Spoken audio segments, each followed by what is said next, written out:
Hello, and welcome to another exciting episode of Across the Board. I'm your host, MJ, and tonight we have a very special episode for you.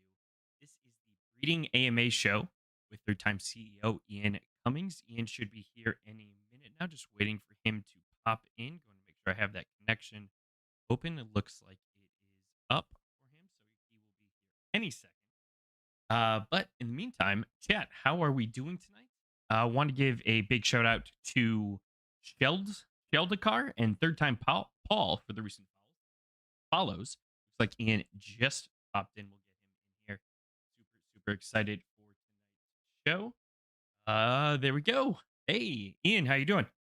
Hey, what's shaking? Hear me? Welcome, welcome back. So tonight is the big episode, the breeding AMA. We've got about an hour tonight between previously submitted and live questions. We will do our best to get to all of them, but timing is important. Hey, Mike, how you doing? Welcome. So Ian, are you ready to dive in? I think so, yeah. I was hoping tonight. Let me see. I'm checking. We have a dev server. I was just gonna be able to share screen and such of breeding things on dev, but it looks like the breeding window is closed on our dev server. So maybe we'll share some things. But yeah, I was gonna say this same thing. I can't hear. Um, your audio is cutting in and out, MJ, and then yeah, Interesting. check. Yeah. Hello. Looks like I'm Hello. getting the feed right there. Don't worry, chat. We'll work on this right now. I'm not Appreciate whispering. that. Yeah, no, you're good. All right, so I got you up. We got that up. Chat, can you hear me any better right now? Otherwise, I can just switch my input quick. Won't be the end of the world. Chat, give me some sort of response. Ian, are you hearing me any better? Yeah, you sound fine. Okay. But it was just like it would duck, like almost like you weren't looking at the at the mic or something. But it seems Gotcha. okay now. Okay. I But think we're good. Chat, we're gonna roll with it. All can right. they hear me? Can they hear me? Oh, I'm not logged in. Ian is 25%, so I'm very All right, I'll crank you up all the way there. check. That everyone gets Sibilance. 10,000 crown each, but we all Sibilance. missed it. Is that what poker player said? Just want to Yeah, confirm. Is that what you said? Better. Ian yeah, is you fine. guys, Okay, much better. All right, you let's guys missed it. get going. Easy little tech fix there. Not a big deal. Not a big deal. Oh, up a little more. Oh man. Perfect. Anyway, Okay, thank you, yeah. Sours. So yeah, let me see what I can give you in terms of ability to share screen. I don't think I can give that to you. Right there, you just said to you, and the to you Oh, you're vanished. you're kidding me. You're kidding me. No. All right, I'll Uh-uh. be sure to just, you know what? I'm gonna switch mics. Maybe that's it. Easy fix. How do I get logged in to the Stream Labs thing so I All can chat with right. people? How's Oh, that that sounds coming through? better. That sounds good. Awesome. Okay, we'll run with this tonight. Easy. Ian looks clean tonight. Let's compare that fresh look after we grill him for an hour. Bring it. Can't phase me. Can't phase me. Trying to Oh, pour some drinks though. If you guys don't have this yet, I feel bad for you. Does anybody have these? what are we looking at there? Oh, the Jockey Club mug. That is sick. Yeah, these are great. So Tex in the Discord ordered these. If he's in here, he'll tell me it was like during the bull market. It feels like it was before. It was like 6 months until they got delivered. I'm not sure what happened, but it was like an OK Bears type of thing. But man, they're Sweet. cool. It comes with there was a mug, a little coffee thing, and this, and it's the hydration pack, the Photo Finish Jockey Club hydration pack. I love that. So here we go. Cheers. What are you drinking Prepping. tonight? Cheers. This is one of my favorite beers. A little something something. Oop, here we go. Oh, there you go. Lagunitas. Good Lagunitas. IPA. And then I have this for after that's gone. This is the old Oh, double oak for later, love depending on how it. long we're in here. See how intense these question gets. Yeah, getting ready. But yeah, cheers everyone. Cheers to you. I unfortunately am just drinking water right now, though that might change in a minute. Yeah. All right. So let's dive in. These questions were sourced. I got some Discord DMs. I had that tweet out. Had some really good questions in there. I did some organization to try and match some like questions together. There were also some breeding kind of tangentially related questions. We'll try and get to those at the end if there's time. Wanted to focus directly on the breeding ones. Great. So first question was someone wanted to know if the breeding previewer tool will be ready for use by, I'm assuming they said by then, that's either the stream tonight or when will it be ready, I guess, would be the way of asking this. Will it be on the breeding day? Will it be earlier? When will we have access to that? Yeah, I think I remember Hammy asking that. I mean, there's no breeding tool like there was for the PFPs. I mean, there's a breeding page. I guess maybe that's what he means. Yeah, I mean, obviously you have to have a horse retired and listed on the stud market to be selected for that page to work. It's funny, each day we get like kind of hammered with uh, error logs in our server of people clearly trying to use that page, even though it's not ready. So we even had to make changes to the code to like, just say it's a warning rather, because, whenever we get an error, like it emails us and all this other stuff. And so yeah, no, you can't do that now. I mean, again, I could pull that page up, I think, and we could just look at it again if that maybe helps. But I don't know if I can actually breed because the window's closed. Gotcha. Yeah, Let me I'm see not if able to share your screen, unfortunately. it lets me choose my other window here. There we go. Is that on? Can you see it? No, we are unable to see anything that you would be sharing in terms of screens, unfortunately. Hmm. Would you be able to screenshot and then send that to me? At least we can get some sort of visual up. I think so. We could try Maybe. that. Yeah. Let me see here.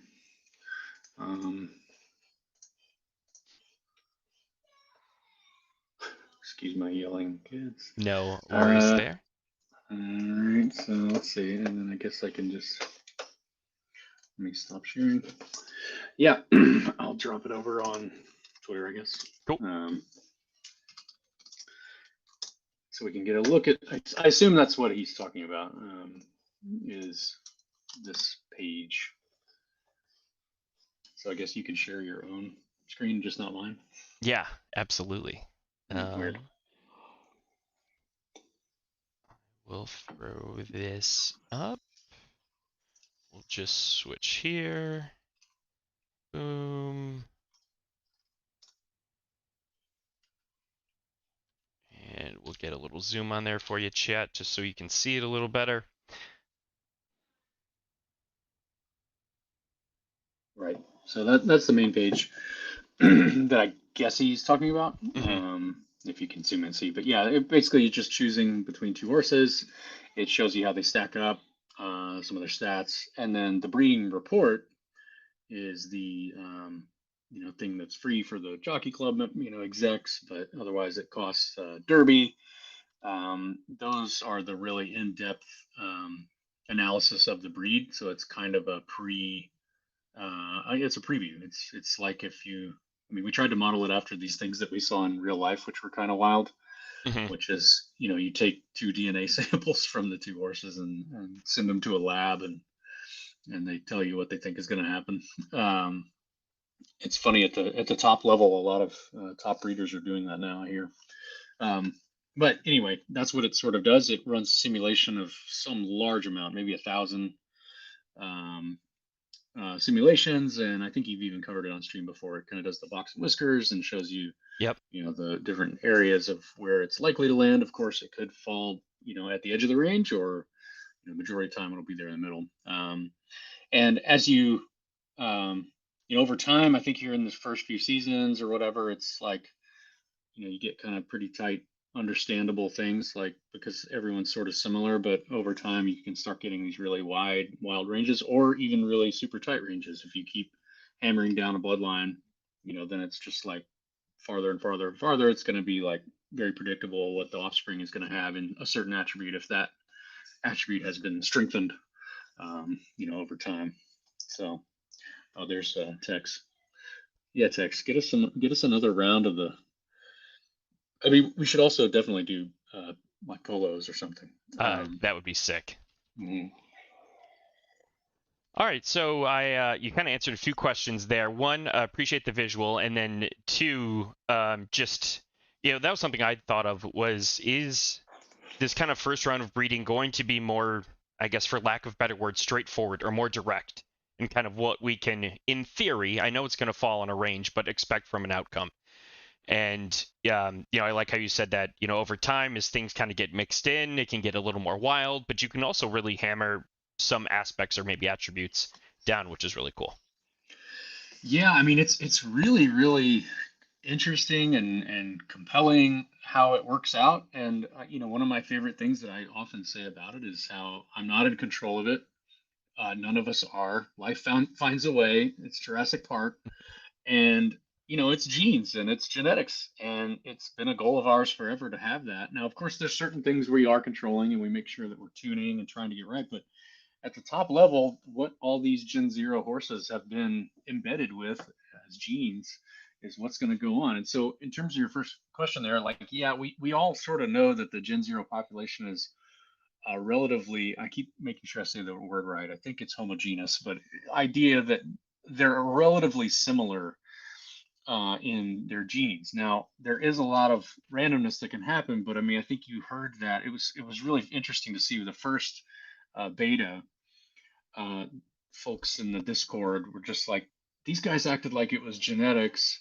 This is BS. It's just, A plus S equals A plus, and B plus A equals A minus. Like it's just averages. And I remember all this heat we're taking, and I'm sitting back, kind of just laughing, like, no, it's not. It will start that way, but it is absolutely not that. And I talked about it a little bit on the Spaces last homogeneous. There you go, is a British phonetic. I talked about it with Phoebe as well. I mean, there's all kinds of stuff that happens to these horses as the gene pool spreads, as the genetics, I want to say mutate kind of a thing. But the idea there is that the grade, the B plus, is no longer a shell that's a one-to-one of exactly of what they are. Like you can see, I heard one of the guys that played HRM on last night, for example, talking about his whole plan is to breed an A horse that's got an SS stat at what he wants it. And that's the sort of movement and trickery and strategy that you can start to do, which is again sort of like real life. Of course, there's not an A, but you're trying to get something really good and tailor the bloodline to something that you can dominate at. You feel like you found an edge against other players. No one's caught this, opening, and you breed your way into it. And now you got this really strong horse in this area that everyone else kind of doesn't understand, or they don't get it. And that's where this really depth strategy can come. And so, yeah, right now you will see in the first few seasons that maybe, I mean, obviously everything takes so much longer now. Maybe it's 6 months or 8 months or something for all these multiple generations to start breeding, and the sort of weirdness, the the fuzzy game stuff starting to really kick in. But regardless, you will see some unexpected results. I'm assuming the people that play the beta, they bred way more horses than I probably ever have. I just run simulations and kind of look at results, but they probably have a better answer than I do in terms of what kind of wildness they saw. I don't think that the one thing that I think that we haven't seen enough of yet is the sort of really wild, uh, much higher performance horse than the parents expected it to be. And I've said that before. Like I know that that's there. I mean, I remember I've seen it. I've worked on that part. And that's the most exciting thing about the game for me is this sort of like there's always, there's so much strategy and skill in this thing, but there's also just some random horse racing stuff that Secretariat is born from two, relatively okay parents. And that's what I'm super excited to see happen over the months and years, is that level, because that's almost like uh, it could be a life-changing event.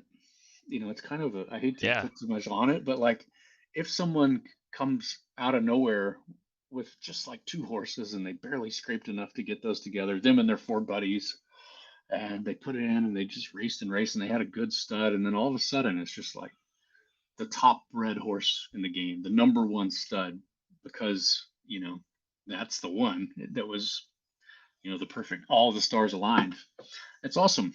It's That's really cool. that's So a, just thinking about that functionality, that ability, that, for lack of a better word, roll of the dice and or well thought out process even. Yeah. I feel like it could happen either way. And then just have that be revealed to you like, oh my god. I did it. Yeah. And so yeah, I mean, there's definitely not the game, and people that played the previous games know it's not like a luck based game. You know, it is definitely skill is the reward, but there's still these lightning in a bottle chances that I think are super neat, and I can't wait to see it happen for sure. Nice. I'm very, very excited for it. Next question we have. So speaking of genes and passing that on, can you explain what passing on genes means in terms of high trait match horses? So does that mean, the chances of passing on high power genes in one stat category? If the stud has high trait matches and the mare has low, does that mean the stud genes will pass to the foals more or vice versa? Mm. I don't know if I can answer that one. I mean, it's going to be some experimentation for you guys to figure out. I mean, Sure. there's a obviously really in-depth blog that Nierenberg wrote, multiple, on what the genes mean in the matches. You know, like how are they set up? You know, I try to not even get into that because it's so deep. You know, the ones and the zeros and the twos and how those line up in the grid and pass their way down. It's like you need a microbiology degree to kind of understand it. Um, That's good though. so, but yeah, which is good. You know, the people that do that research and dig in, they'll find something behind it. But yeah, I mean, that's what it means when they pass. Is basically there's two sets of genes from the parents, and some are coming from dad, some are coming from mom. Are the ones from studs more powerful than mares if they have more matches? I don't really know. I mean, I think that's going to be something people can figure out. Awesome. Awesome. More discovery for us all. Will we be able to see a stud's number of siblings and total number of sired foals? Thinking of total sired foals could be more important with each future breeding season.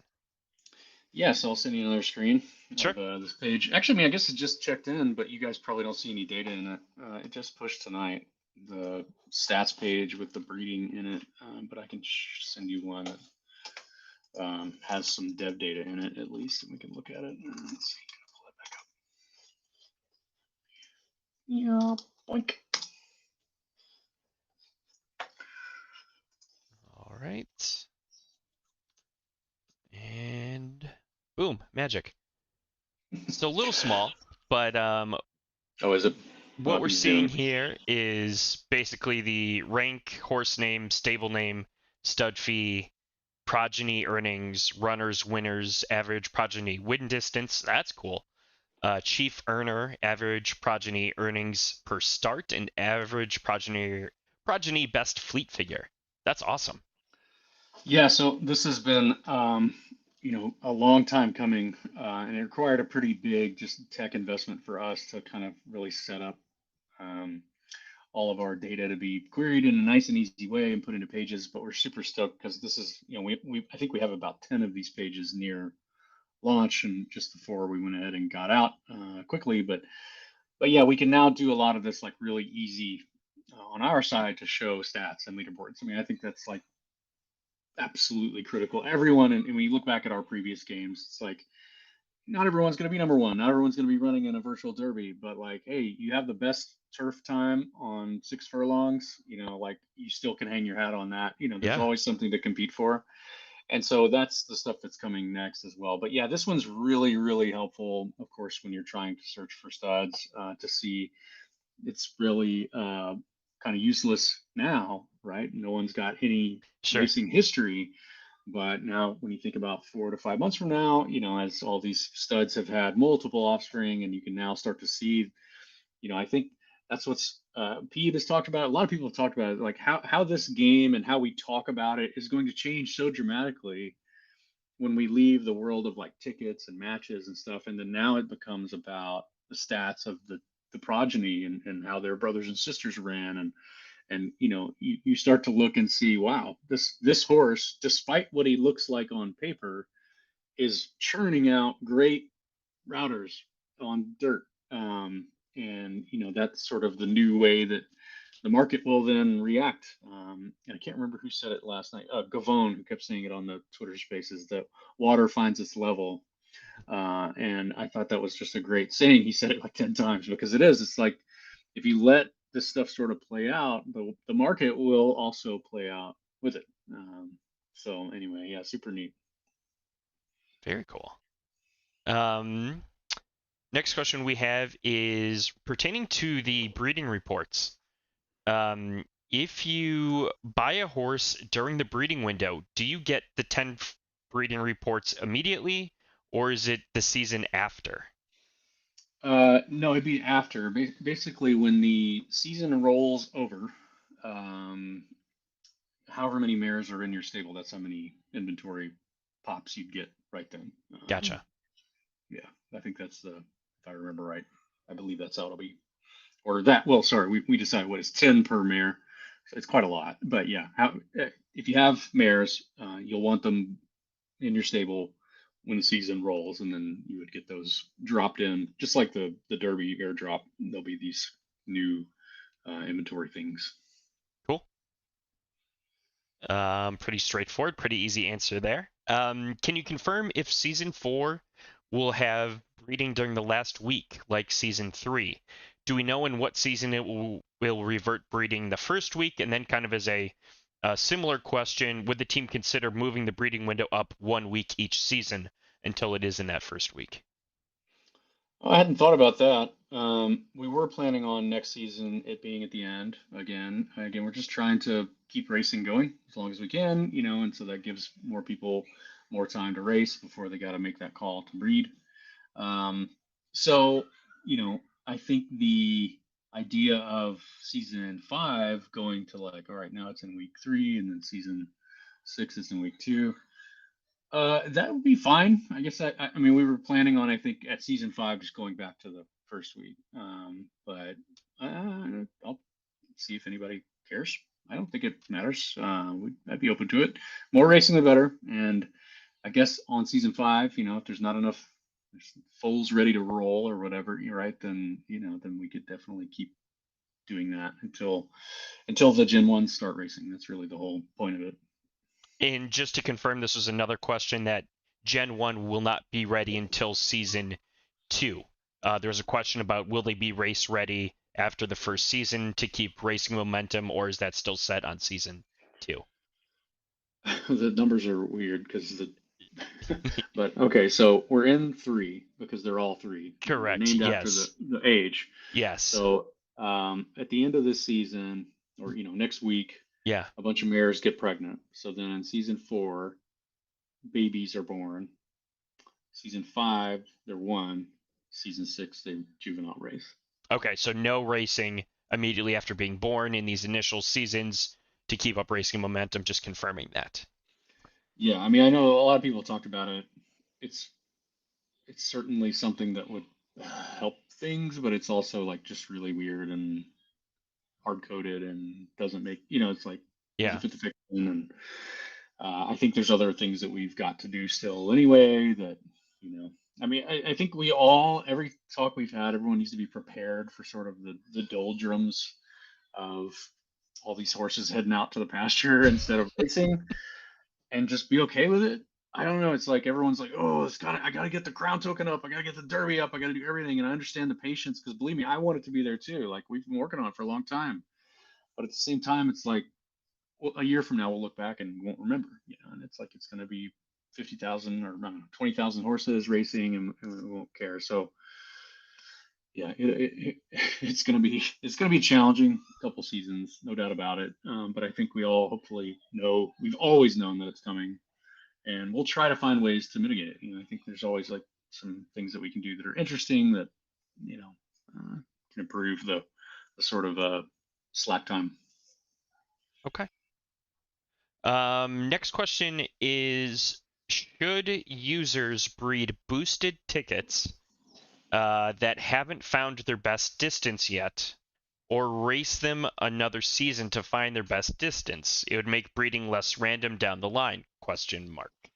I think it's a personal decision. I try to not help or change that too. I mean, that's part of the game is figuring that answer out, I think. Yeah. I'm with you on Um, that. if I'm an owner and I don't have any idea what my horse is good at yet, I haven't figured out what he's great at, then I would probably still race him until I did, because yeah, you could be then like really stabbing, picking the wrong distance, or I don't know. It just depends, right? If you have a router and you haven't figured it out yet, and then you breed with a sprinter, you kind of screwed up. Probably, you didn't get a stronger router, but then maybe you didn't, because maybe you wanted a middle distance and it started to move into that, or and maybe it freakishly worked. I don't know, and it's a perfect middle distance. I don't know, So there's no right answer. It's really just owner's decision, I guess. Yeah, I mean, I've seen some people talk about, and I guess some of the thoughts I've had speaking for myself is, obviously looking at the preferences, looking at attributes, trying to like create this matrix and like align everything together as cleanly as possible Yeah. to try and match that. And and speaking of like trying to find best distance, I feel that's more of like like you said, a personal decision. Like, do I care to dial that in? Is that risk reward worth it for me, considering how much I'm willing to, put into the game? Or does it make more sense? Hey, I have a general idea. I'm going to put it in, and I think it's going to be, more of a distance runner.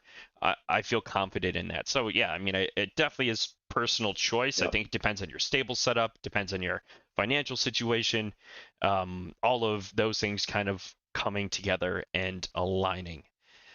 Yeah, But to that point, I kind of wonder how many people have, I've definitely obviously seen people break out the population and find the holes in it. Like that's part of being this owner, is like, okay, I want to look at every horse in this game and find out where the strip or the band of, weakness that I can attack is.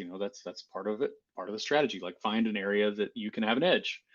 And so distance is obviously one of those. It's like, have people gotten into that yet, where they're analyzing the whole fields and they see that, oh, you know what, short distance on left turf, soft or whatever, is actually pretty weak competition. I don't know, I'm just making these up, but sure. that's an area where I'm going to then breed everything at, like, fire at that area, and because I'm going to take dominance over it, and whatever.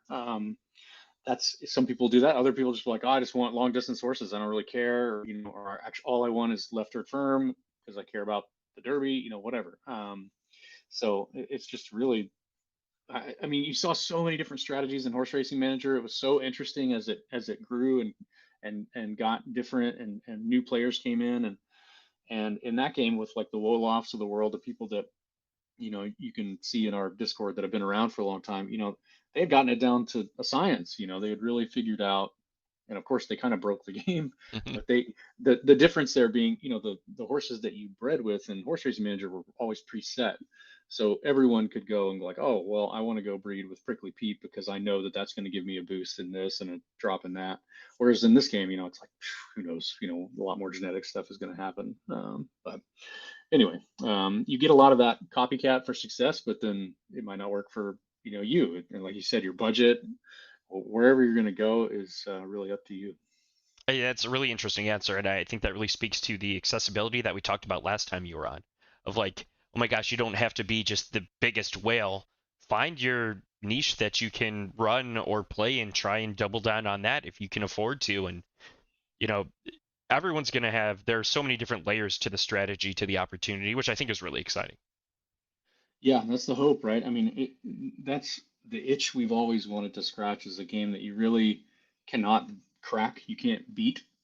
Even if you nail it, the horse goes away anyway, and you're having to breed again. So it's always this unsolvable puzzle, but you're playing against everyone else, and so if you're trying to like catch an edge, they might be doing the same thing too. So Yeah. that's the whole thing. Is like it, I think Horse Racing Manager's problem was that it did become solvable, and then what you ended up with is a lot of people just copycatting the way to the top, and then it was like every race they all finished within like 0.001 of each other. Whereas that was a lot of the changes that we made in this one, is to make it a lot more organic and genetics based, so that it wasn't so like predictable. Yeah. I see High Octane saying don't Google Prickly Pete. Prickly Pete is, I use it all the time. The reference of that is that's what George Costanza, when he lies to Susan's parents about the name of this horse that he owns in the Hamptons, that's what he says the name of it is. So that's why I always say that deep cut Seinfeld reference. I'm a Well, pretty big Seinfeld nut. nice. We've got a question from chat here. Thank you, Uncle Bazzy, for the follow and first time chatter. While we're talking about distance preferences, um, he says on the racing distance discovery, is it true that a horse may have its ideal distance coded into it, irrespective of its actual boost attributes? As in, a horse with strong start and speed may have a predetermined preferred distance of, say, 11 furlongs, and therefore be cursed forever to lose. So I'm 99% sure no, because that is how Horse Racing Manager worked. I haven't looked at this code. I don't know for sure. We could follow up. I also Sure. like for things to be discovered by people, and you don't need to know the exact code. But I will say that, this was something that came up in Horse Racing Manager. That was sort of a weird thing. Like you've got a horse that's great at start, he's great at this, and then he had an ideal distance that was already set at 12 furlongs, and you're like, well, okay, he's never going to make it work. He doesn't have stamina, he doesn't have finish, doesn't have heart or whatever, so he's always going to suck. And so that was definitely supposed to not be the case for this game. I don't know for sure, but that was definitely something we talked about. I could check and double check, but I'm pretty sure it's not. Thank you. Would appreciate that. I've done some just kind of one-off anecdotal checking of stuff like that and matching up like where boosts are with performance, and it seems to, in theory, align and not be like, hey, I've got great start and speed, but my best distance is 11. It doesn't seem to be that way, but I'm obviously so far Hmm. detached from that. Yep. Um, Next question is, how are distance preferences and aging curves passed down to foals? If you can answer, is it random? Is it the average of the two parents? What are the factors that dictate this? Will a parent's distance preference and aging curve be revealed on retirement via breeding reports? Hmm. Okay, that's a lot of great ones there. So how does it work? All of those are genes. So they are genetically passed just like everything else, which is however genetics work. However the things are aligned in the box, is how the genes go into the next generation. The other part there is peak age and distance on the breeding report. It's not now. We could definitely add that, I assume, if we don't want to give away too much. It's like peak age, I think, will be relatively visible on their charts Okay. once that kicks in. So I'm not sure if we like have to. It's also like a strange thing to show on a report. 3 years, 6 months. It's like who would ever know that? No one would know. But like when you see their charts, once they start doing it, it's pretty straightforward. Their speed and all the stuff, they're just decaying or they're increasing. On average, of course, if you're racing them right, Sure. it's relatively straightforward to understand. And then what was the other one? It was preferred distance. Yeah, so that one, I don't know if I would put that on the report either. I mean, the goal there with the new charts and stuff, the new box and whiskers was to show like pretty clearly, he's long distance because he's faster than everyone else in this. So I don't know if we'd have to like necessarily like, you know, it's always a toss up of like how much data do you need versus what do you want to explore Yeah. and make interesting and compelling. There's a lot of an advantage if someone can read this game and be Rain Man and see through the numbers. There's a lot of advantage for them. So then it's like if we start just spelling it all out in a paid breeding report, um, it's like you start verging on sort of pay to win. And now it's like all the skill. Yeah, it doesn't matter as much if someone can just figure it all out by looking at a report, especially one that they're getting for free if they're in the exact, they bought a bunch of studs 2 years ago. So I don't know. I think I would lean towards not putting stuff like that in there. It's not in there now, but I like giving more info when it uh, is sort of feels accurate to the real thing. Like so, we could do an analysis, a box of whiskers of their score and their peak age or their age analysis.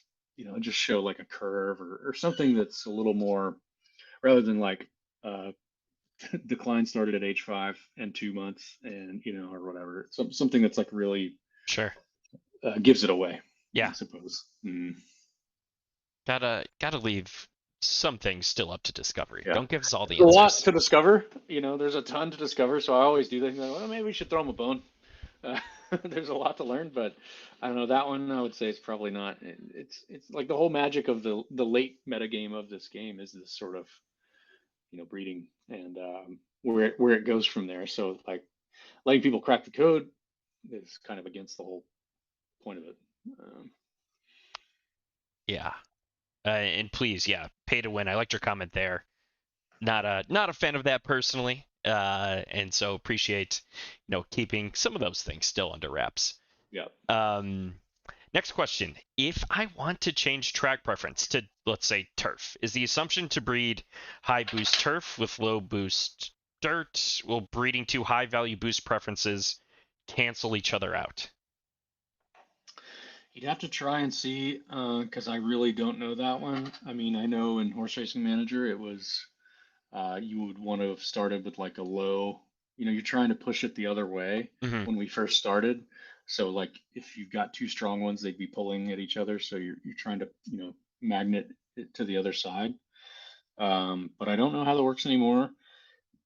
And I would say the guys that have run the breeding in V2 and V1 probably know that answer. I'm sure they've done it and could tell you.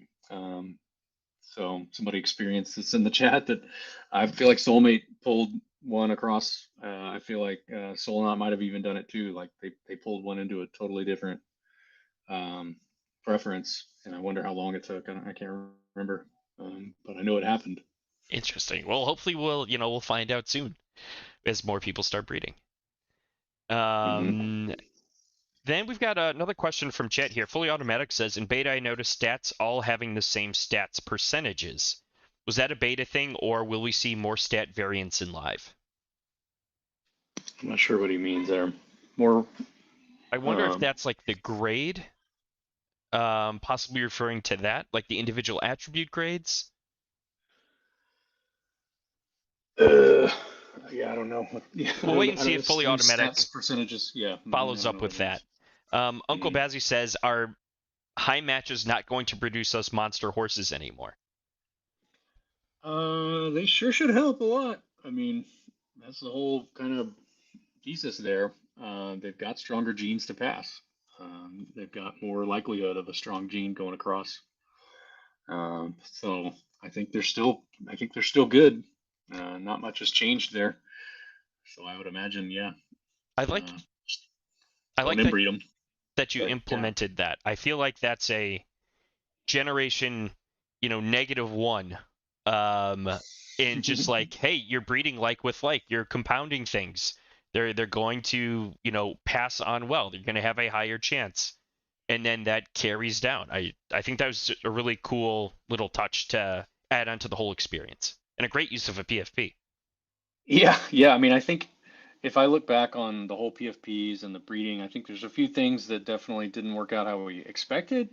But overall, it was just a really interesting game that I don't think anyone had done anything like it with PFPs.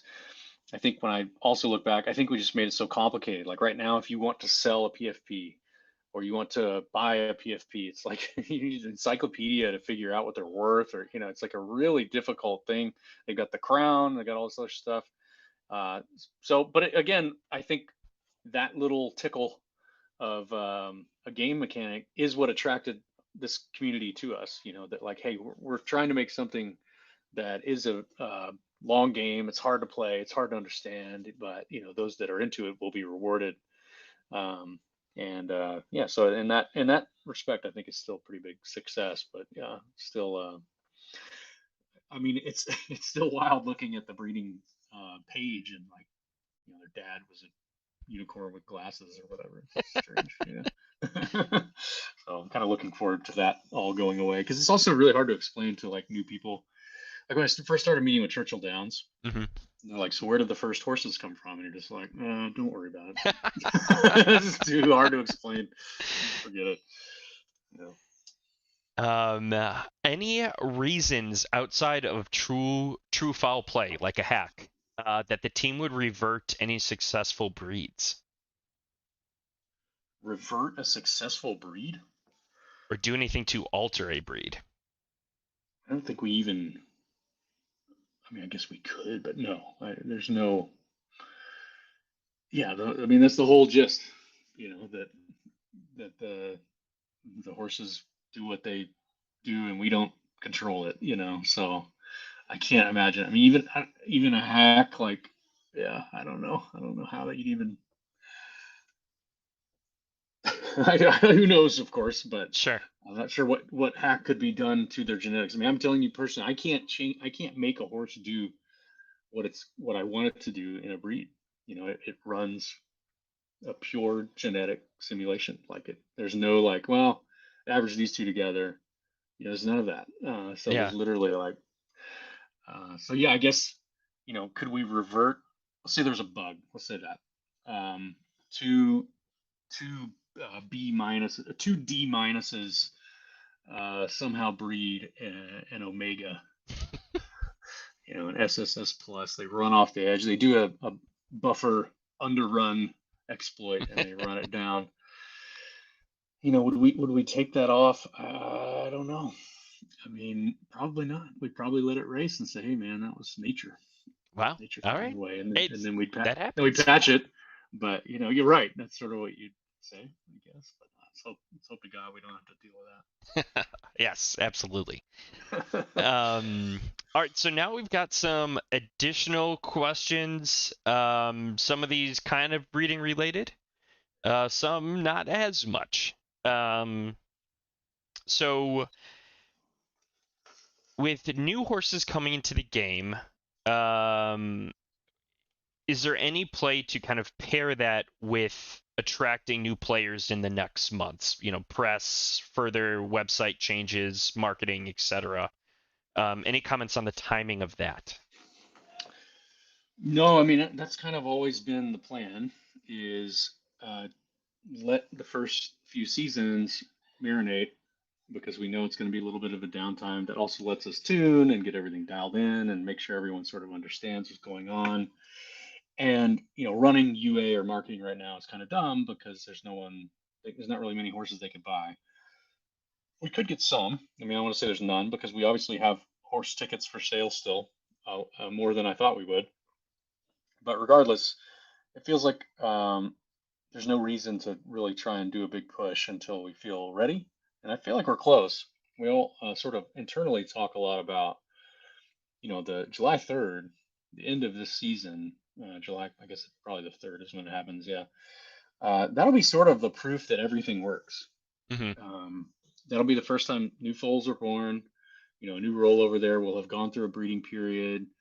We'll have, multiple runs of season rollover. We'll have run a virtual derby. Like all the kind of key stuff is done, and so much to add and tune. We're never done, but in the core vibe, it will be like, okay, it works. All the pieces work. Now let's go make it awesome, and let's go start attracting new players. Because I think almost across the board in the game, it's like everything's just kind of good. That's how we do in game dev. Like if you go play any game ever, they take usually 3 years to be awesome. Hmm. Every single Assassin's Creed, it was the third one, or actually maybe the second one's pretty good. But Yeah. that was 3 years to get in. The FIFAs, the Maddens, it doesn't matter. All of them take about 3 years. The first one, you're just getting your bearings, you're fixing the bugs, you're on fire, you're panicking. And then once you got that solid base, you can start to really like pile on the really badass stuff. And so I think that's where we're at. Is like let's make sure the core is all good. We have so much work to get the schedule dialed in better, and um, obviously we could talk about that forever, Hmm. and we continue, and we will always be talking about the schedule, which is great. But I think that you can really imagine once the Gen ones are born, the game's stable, the schedule is stable and predictable, that we could really start that time to start giving away horses to. I mean, I think what we had always envisioned was the trainer horses are racing to win real ones. Um, right? Like that's sort of the horse racing manager style, which is like they're all competing every single week to win a season. But that's the difference is that anybody that jumps in, they can get a horse and play for free, and if they win, they get a real money horse, and now they can move up to the majors, into the big leagues with the rest of us that are there. And so I think that's sort of the onboarding plan. Nice. Is once we've got where we feel confident, we got horses that are coming in. We have our own little breeding stable, so we'll have a bunch of horses we can give away. We're not trying to feel like, oh geez, because we've got like 10 or 20 now, and we're just hoping to kind of like, actually, I think we have 40 something now. We're trying to get down to 10 or 20, so that we can have a pretty straightforward stable ourselves. And really then at that point, yeah, just start running all the cool things that we have done before to acquire users. I mean, we'll run ads, we'll do affiliate programs, we'll do all kinds of campaigns out there with partners. Really like the the the confidence I can hopefully instill in the audience or in our group here is that like this game's metrics, as long as you guys keep playing it, and let me know if you're ever going to stop, and I'll try and find a way to make sure we fix what's stopping you. The game's metrics now are absolutely unbelievable. I mean, the retention and the spend and the engagement from all of you guys in the community is better than anything out there ever. It's all because of you guys and us, I guess, too. But you guys are here making this game awesome, and so to know that there's this steady base is so exciting to think that okay, yeah, sure, we can run ad campaigns because like you guys are all there. You're all racing every day. We can run ad campaigns to get only wagerers because you guys are there. You're all racing every day. So it's of course super critical that we make sure that you guys are having a great time. Because if we build off of you, we're great. We're good to go. Starting from scratch would not be fun, but building off of the current game and audience is going to be amazing. Love that. Love that you said that. It came off to me as just very symbiotic, and you growing, us growing, feedback loop to some extent, but really just kind of taking off together, and that's super exciting. Yeah, yeah. I see RVA's question. That's a good one. If if we can't race, so we're not allowed as a team to race, why is breeding any different? I mean, yeah, that was an executive decision there that, we do know the inner workings of the race algorithm. Of course, we have a lot of inside info of how the race algorithm works.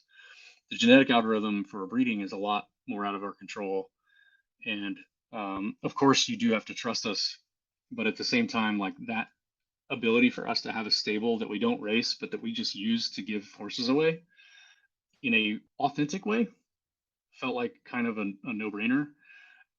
If we want new people to join the game, for example, by winning the trainer series, every week, if a trainer horse owner wins a real horse, I would much rather that come from the real bloodline that we bred and they're just hanging out in our pasture than like we just make it up right there on the fly and give it to them. You know what I mean? Like it feeling like it's all part of the same ecosystem was really the idea.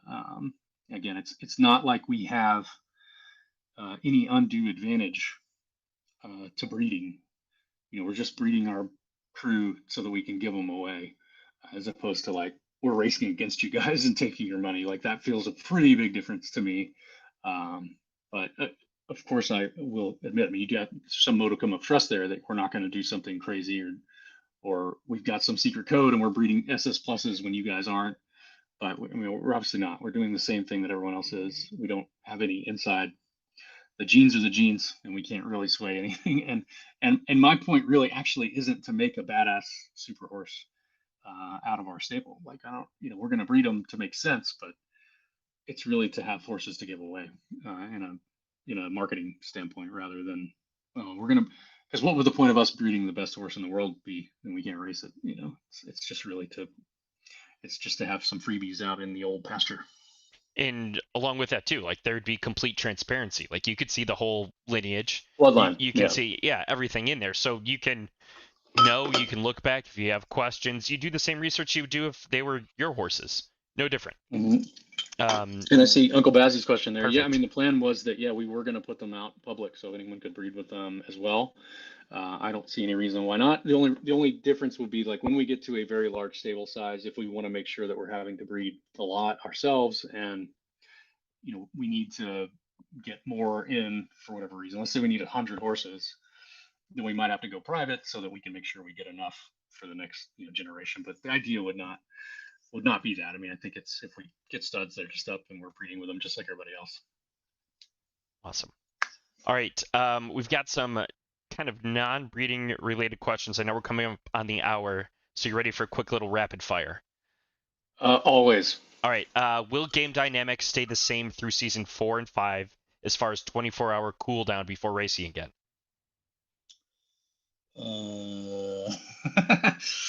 So much for rapid fire.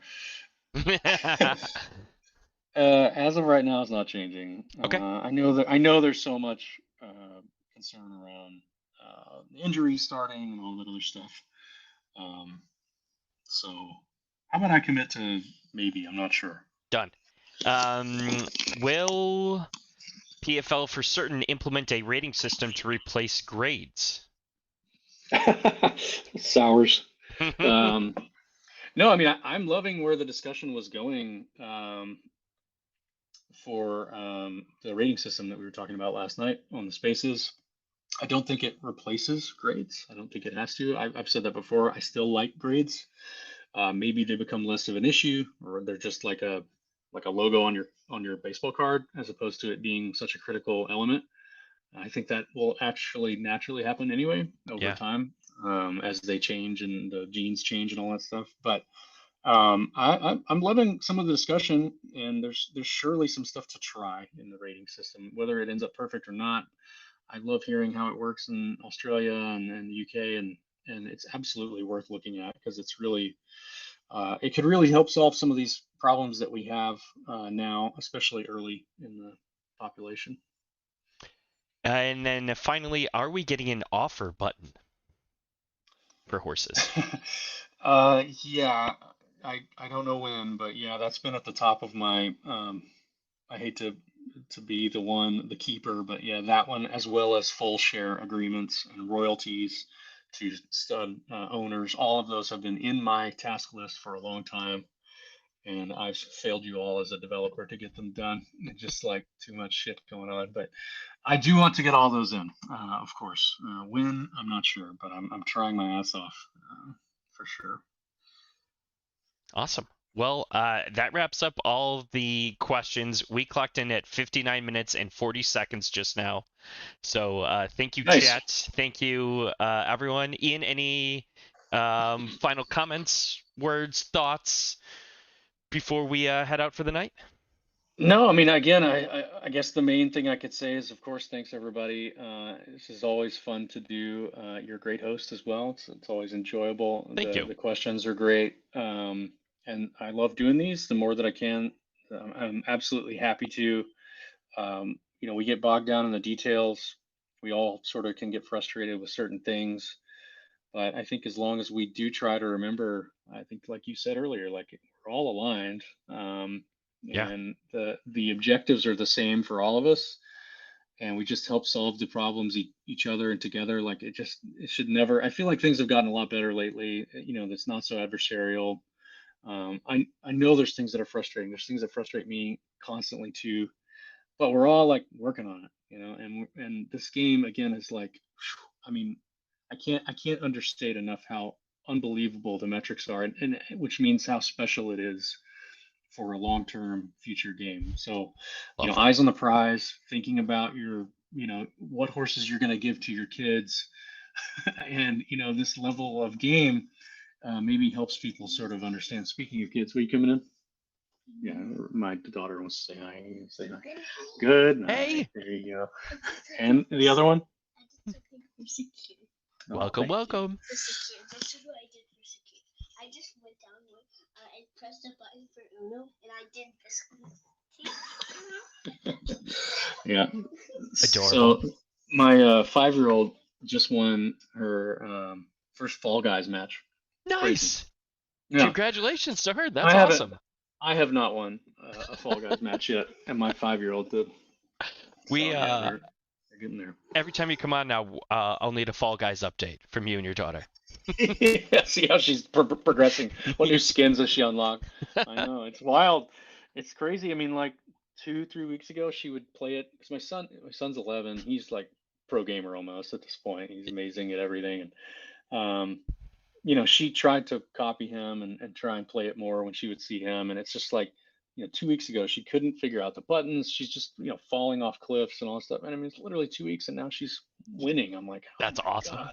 Love This it. is possible. She was playing Fortnite earlier. She wasn't doing anything, but I'm like, okay, this Yeah. is too much for a 5-year-old. I'm not gonna do that. Let's play some Mario. Very, very cool. Very exciting. Very exciting. Got some gamers in the family. I know. Yeah, they're chip off the old block, right? Love it. Love it. Well, thanks again for coming on tonight. Thank you for joining. This was a blast man. as always. Really